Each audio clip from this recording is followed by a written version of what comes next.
തിരുവചനം തിരുവചനം. പിതാവിൻ്റെയും പുത്രൻ്റെയും പരിശുദ്ധാത്മാവിൻ്റെയും നാമത്തിൽ ആമേൻ.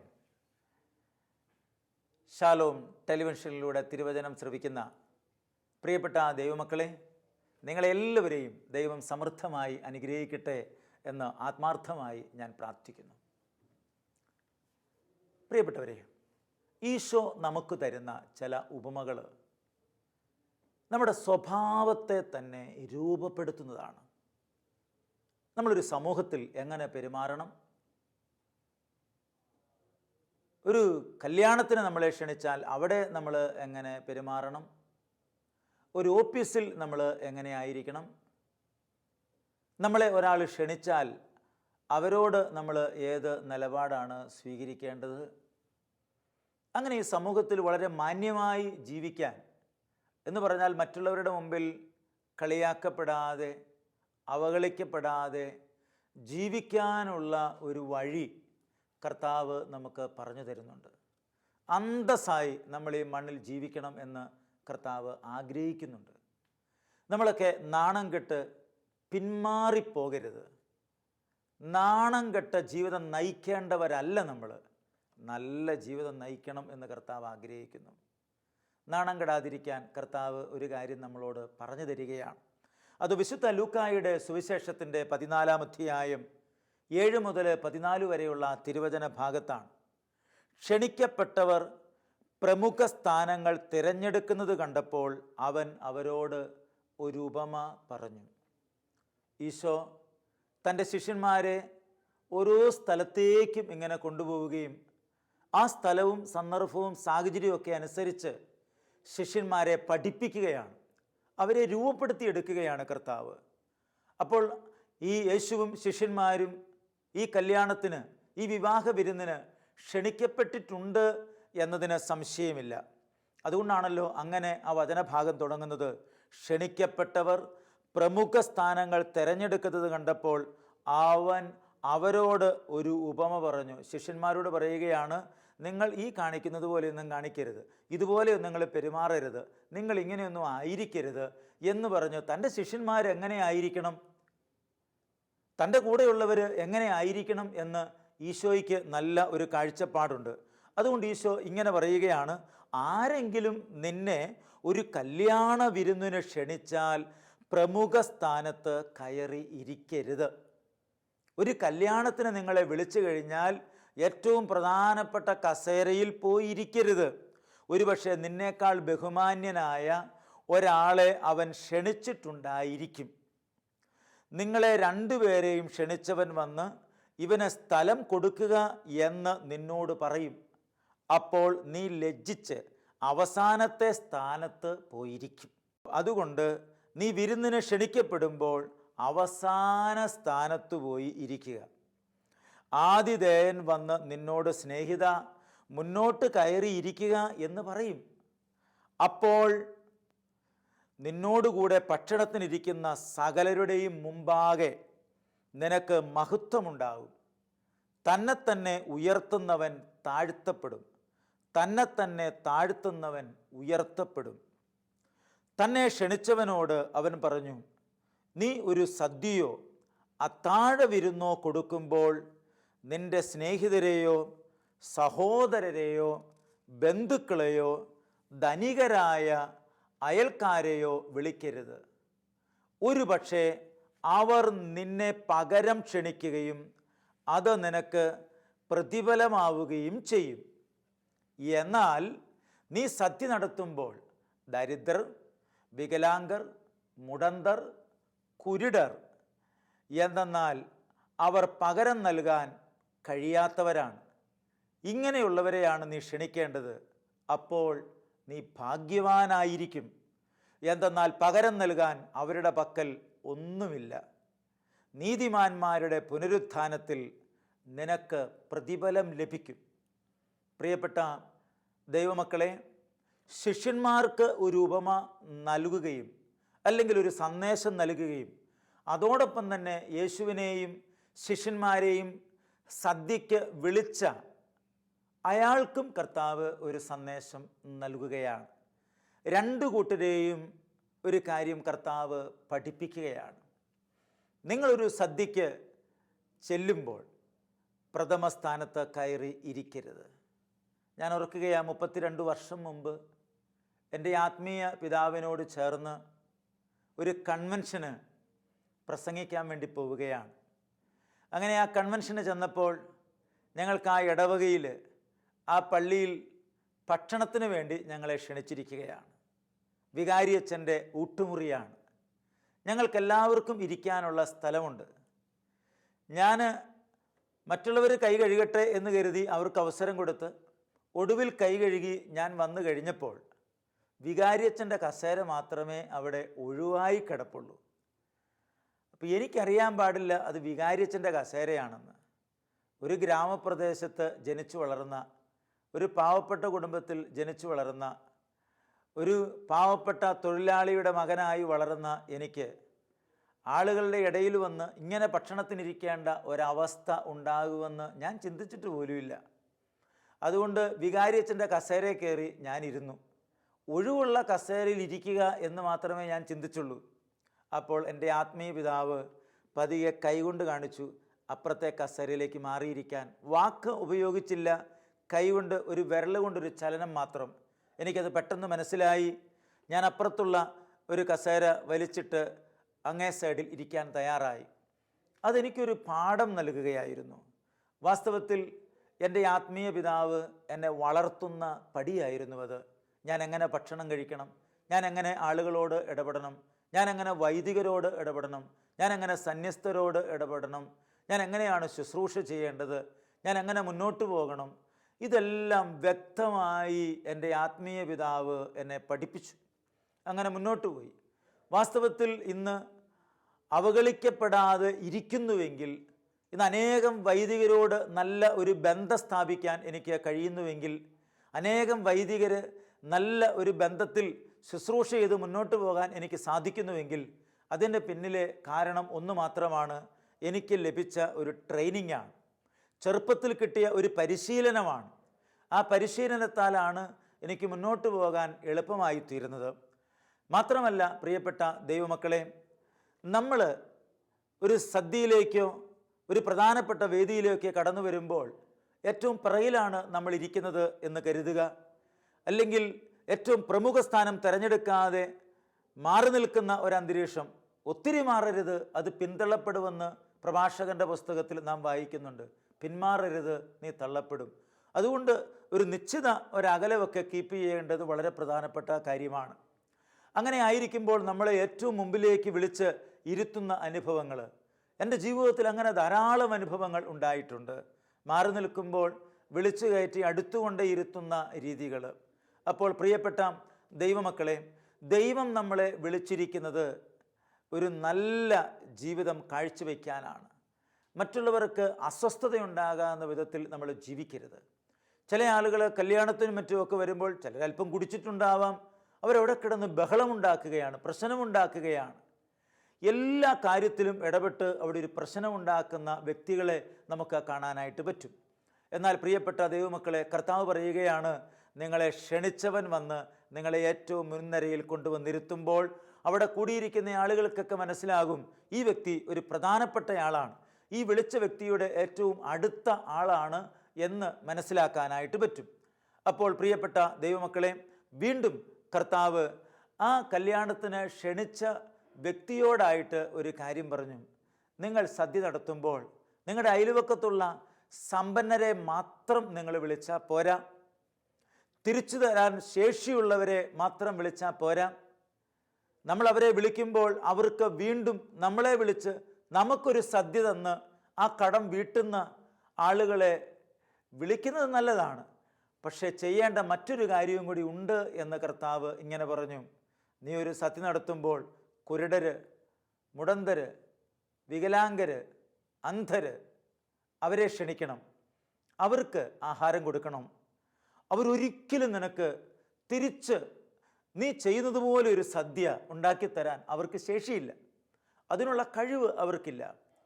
പക്ഷെ അവർ തന്നില്ലെങ്കിലും സ്വർഗത്തിൽ നിനക്ക് പ്രതിഫലമുണ്ടാകും എന്ന് കർത്താവ് ഈ ഉപമയിൽ പറഞ്ഞു വച്ചിരിക്കുകയാണ്. സ്വർഗത്തിൽ നമുക്ക് പ്രതിഫലമുണ്ട് പ്രിയരെ. നാം ചെയ്യുന്ന പ്രവൃത്തികൾക്ക് സ്വർഗത്തിൽ പ്രതിഫലമുണ്ട്.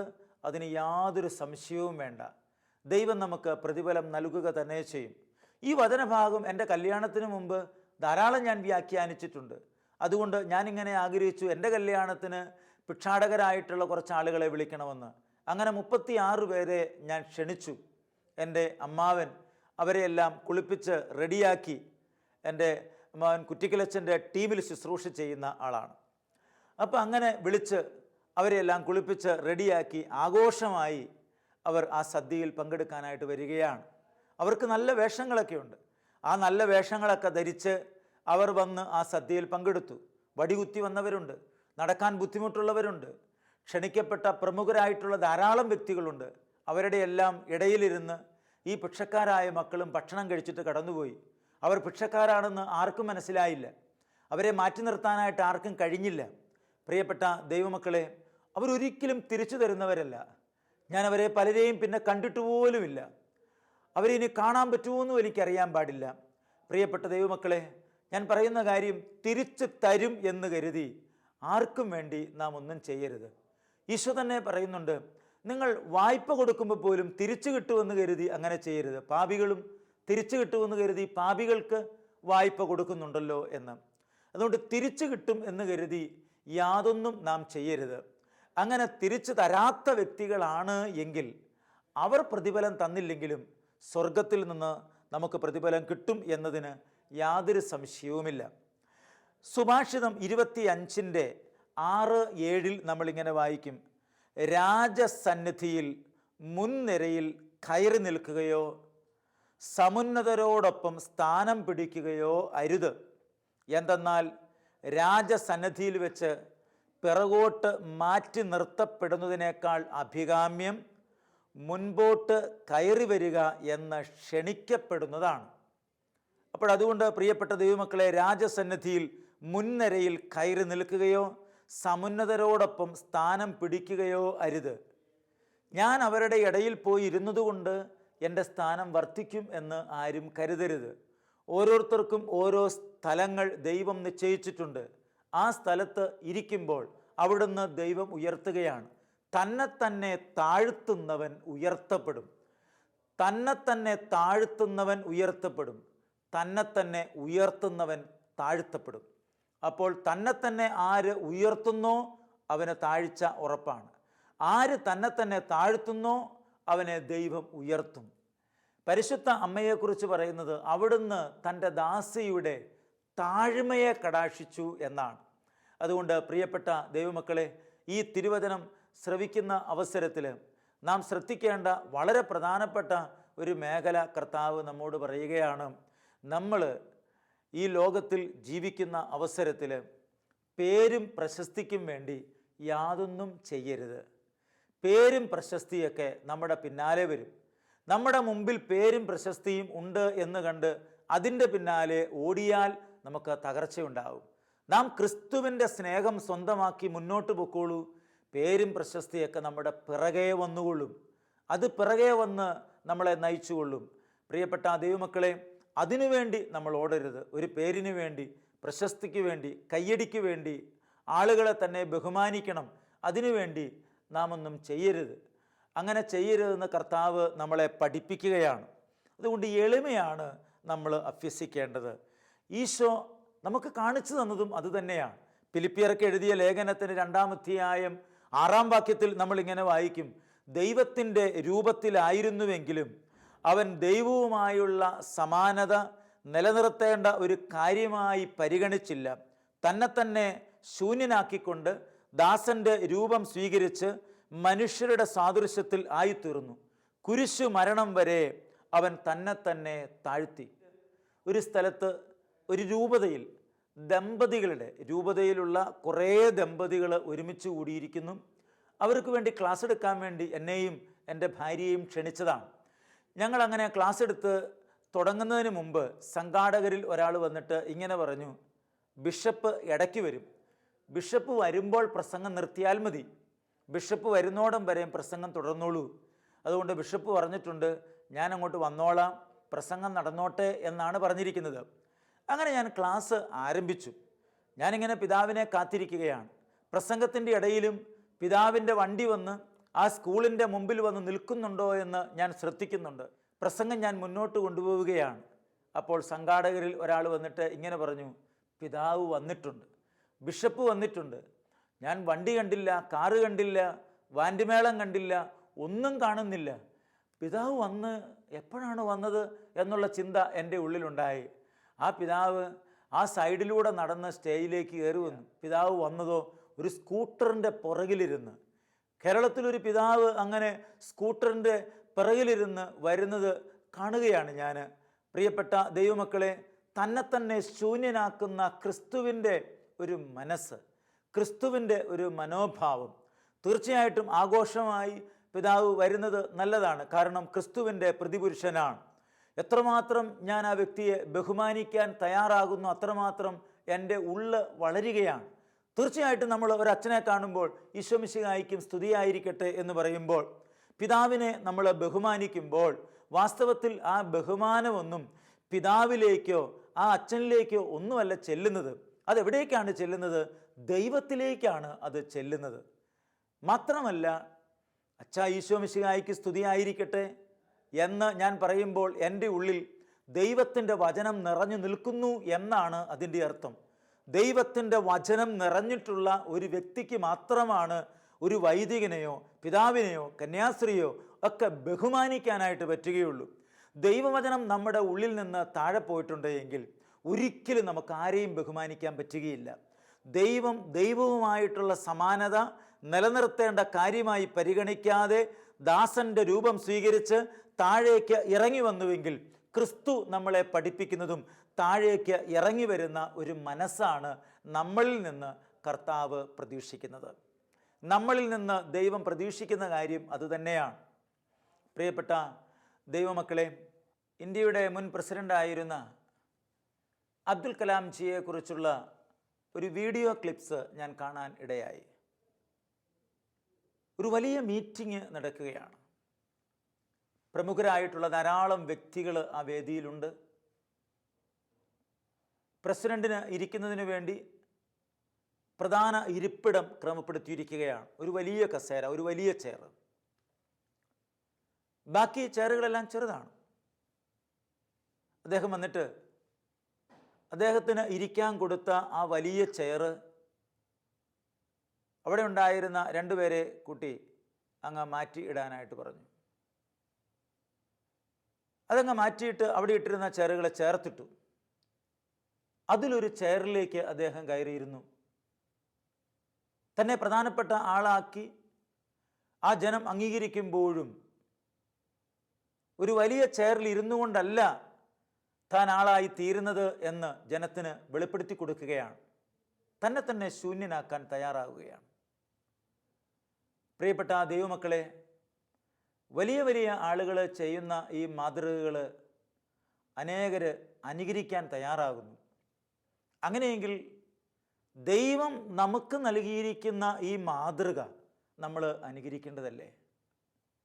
അവൻ ദൈവവുമായിട്ടുള്ള സമാനത നിലനിർത്തേണ്ട കാര്യമായി പരിഗണിക്കാതെ ദാസൻ്റെ രൂപം സ്വീകരിച്ച് താഴേക്ക് ഇറങ്ങി വരിക. ഒരു ധ്യാനമന്ദിരത്തിൽ പ്രസംഗിക്കുന്ന ഒരു സഹോദരൻ, കോടിക്കണക്കിന് സമ്പത്തുണ്ട്, അദ്ദേഹത്തിന് ഫാക്ടറിയുണ്ട്, 1000-ഓളം തൊഴിലാളികളുണ്ട്. അദ്ദേഹം നവീകരണത്തിൽ വരുന്നതിന് മുമ്പ് തൊഴിലാളികൾ അദ്ദേഹത്തെ ചെകുത്താൻ എന്നാണ് വിളിച്ചിരുന്നതെന്ന് അദ്ദേഹം തന്നെ സാക്ഷ്യപ്പെടുത്തുന്നു.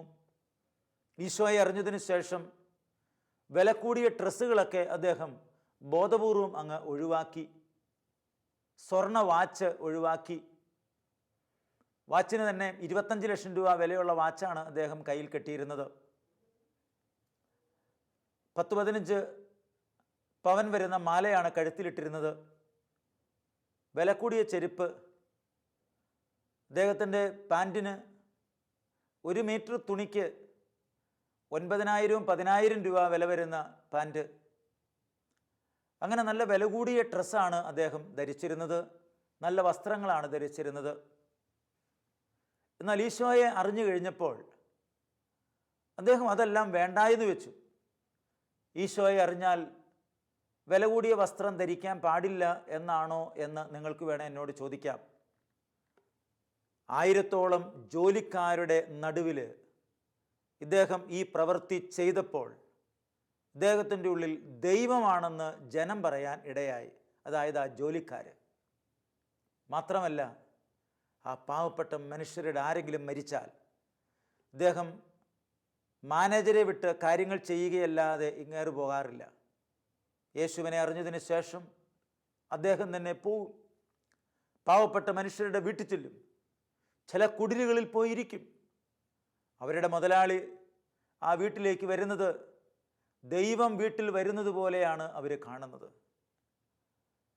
അദ്ദേഹത്തിൻ്റെ ആ പ്രവൃത്തി മൂലം അദ്ദേഹത്തിൻ്റെ ജോലിക്കാരെല്ലാം ധ്യാനം കൂടാനും പ്രാർത്ഥനയിലേക്ക് വരാനും ദൈവത്തെ അറിയാനും ഇടയായി തീർന്നു.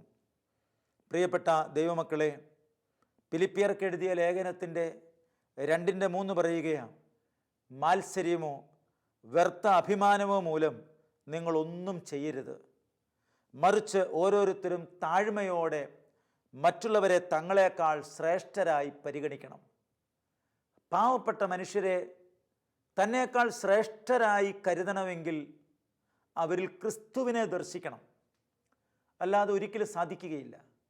ദൈവം താഴേക്കിറങ്ങി വന്ന് നമ്മളെ ശ്രേഷ്ഠരായി കണ്ടുവെങ്കിൽ, നീ എനിക്ക് ബഹുമാന്യൻ, നീ എനിക്ക് പ്രിയങ്കരൻ, നീ എനിക്ക് അമൂല്യൻ എന്നല്ലേ നമ്മെ നോക്കി ദൈവം പറയുന്നത്. ദൈവം പറയുന്നത് പോലെ തന്നെ പറയാനുള്ള വിളിയാണ് അവിടുന്ന് നമുക്കും തന്നിരിക്കുന്നത്. അതുപോലെ തന്നെ ജീവിക്കാനാണ് ദൈവം നമ്മളെ പഠിപ്പിക്കുന്നത്. ലൂക്കായുടെ സുവിശേഷത്തിൻ്റെ 1:48 നമ്മളിങ്ങനെ വായിക്കും, ഹൃദയവിചാരത്തിൽ അഹങ്കരിക്കുന്നവരെ ചിതറിച്ചു, ശക്തന്മാരെ സിംഹാസനത്തിൽ നിന്ന് മറിച്ചിട്ടു, എളിയവരെ അവിടുന്ന് ഉയർത്തി. പ്രിയപ്പെട്ട ദൈവമക്കളെ, എളിയവനെ ഉയർത്തുന്നവനാണ് നമ്മുടെ ദൈവം. അതുകൊണ്ട് തന്നെ താഴ്ത്തുന്നവൻ ഉയർത്തപ്പെടും. തന്നെ താഴ്ത്തുന്നവൻ ഉയർത്തപ്പെടും. തന്നെ ഉയർത്തുന്നവനോ താഴ്ത്തപ്പെടും എന്നാണ് തിരുവചനം പഠിപ്പിക്കുന്നത്. ബൈബിളിലെ 2 കൊറിന്തോസ് 11:30 നാം ഇപ്രകാരം വായിക്കും, എനിക്ക് പ്രശംസിക്കണമെന്നുണ്ടെങ്കിൽ എൻ്റെ ബലഹീനതയെക്കുറിച്ച് മാത്രമായിരിക്കും ഞാൻ പ്രശംസിക്കുന്നത്. അതേ പ്രിയപ്പെട്ട ദൈവമക്കളെ, സ്വന്തം ബലഹീനതയിൽ ആ ബലഹീനതയെ ഓർത്തും മാത്രം അതേ എനിക്കുള്ളൂ എന്ന് അപ്പസ്തോലൻ തന്നെ താഴ്ത്തിക്കൊണ്ട് പറയുകയാണ്. അതുകൊണ്ട് പ്രിയപ്പെട്ട ദൈവമക്കളെ, തിരുവചനം കേൾക്കുന്ന നമുക്ക് നല്ല ഒരു ജീവിതം നയിക്കാൻ, മാതൃക നിറഞ്ഞ ഒരു ജീവിതം നയിക്കാൻ ദൈവം നമ്മളെ വിളിച്ചിരിക്കുകയാണ്. അതിന് നമ്മളെ തന്നെ വിട്ടുകൊടുക്കാം. നിങ്ങളിൽ ഏറ്റവും ചെറിയവൻ ആരോ അവനാണ് നിങ്ങളിൽ ഏറ്റവും വലിയവൻ. നിങ്ങളിൽ ഏറ്റവും ചെറിയവൻ ആരോ അവനാണ് നിങ്ങളിൽ ഏറ്റവും വലിയവൻ. ലൂക്ക 9:48. ആര് ചെറിയവനാകാൻ ആഗ്രഹിക്കുന്നോ അവൻ ഏറ്റവും വലിയവനായിരിക്കും. ഏറ്റവും വലിയവനാകണം എന്നാഗ്രഹിച്ചാൽ അവൻ ഏറ്റവും ചെറിയവനായിത്തീരും. അതുകൊണ്ട് പ്രിയപ്പെട്ട ദൈവമക്കളെ, കർത്താവിൻ്റെ വചനമനുസരിച്ച് നമുക്ക് ജീവിക്കാം, നമുക്ക് പ്രാർത്ഥിക്കാം. കർത്താവേ, ഞങ്ങളെ സദ്യയ്ക്ക് വിളിക്കുമ്പോൾ പ്രമുഖ സ്ഥാനം തിരഞ്ഞെടുക്കാതെ തന്നെ താഴ്ത്തി ജീവിക്കാനുള്ള കൃപ ഞങ്ങൾക്ക് ഓരോരുത്തർക്കും തരണമേ. അങ്ങ് ദൈവമായിരുന്നിട്ടും താഴേക്ക് ഇറങ്ങി വരാൻ തയ്യാറായി. അങ്ങ് താഴേക്ക് ഇറങ്ങി വന്നത് ഞങ്ങളെ ഉയർത്താനാണ്. അതുകൊണ്ട് മറ്റുള്ളവരെ അങ്ങിലേക്ക് ഉയർത്തുവാൻ ഞങ്ങളെ എളിമയുള്ളവരാക്കി തീർക്കണമേ എന്ന് പ്രാർത്ഥിക്കുന്നു. തിരുവചനം കേൾക്കുന്ന സകല മക്കളെയും അവിടുന്ന് അനുഗ്രഹിക്കണമേ. നിത്യം പിതാവും പുത്രനും പരിശുദ്ധാത്മാവുമായ സർവേശ്വര എന്നേക്കും. ആമേൻ.